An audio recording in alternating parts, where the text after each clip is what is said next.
my children?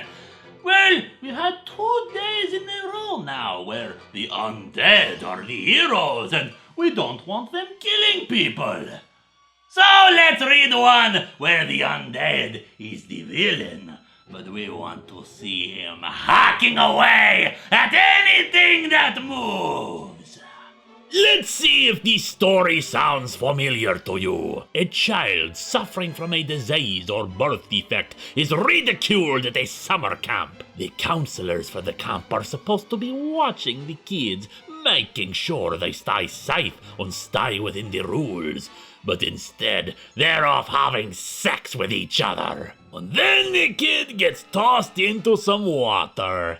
Now here's where the story goes a little differently. For you see, little David Faulkner is thrown in some water, but it's only 3 feet deep, so he's fine. The kids who bullied him, however, are not so lucky. Jason Voorhees is traveling through the local summer camp on his way someplace else. He eviscerates the children on the counselors, but when he spots Davy Faulkner, he sees something familiar in the boy and simply takes him along for the ride. However, Davy has other things to worry about than Jason. The local sheriff is a drug-abusing hick, and when 2 counselors run into him while fleeing Jason, he pulls his gun and, in his drug-addled state, accidentally kills the counselors. For some reason, Jason does not kill him, but proceeds on his way with Davy. The sheriff proceeds to mutilate the bodies of the counselors to claim it was Jason who did it,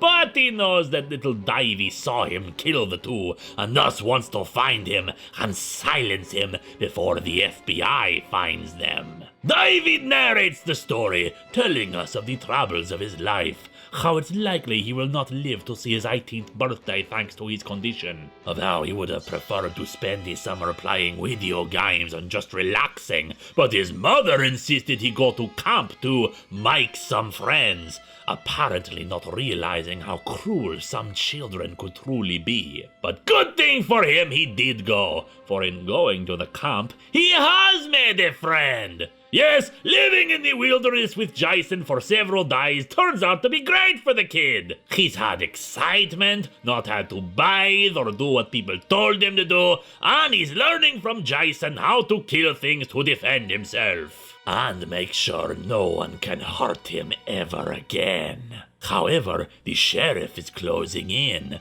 the doped-up weirdo getting crazier and crazier as time goes on, hijacking a military helicopter to try to find Jason and Davy, and only caring about killing Davy even when there are more witnesses to his crimes. And all the while, the meth he's been taking keeps making him believe that spiders are crawling all over him. Well, he should enjoy the sensation for as long as he can, because when Jason gets to him, the only thing that will be on his skin are his own entrails. How I spent my summer vacation is a story of an unlikely friendship and the forces trying to drive that friendship apart.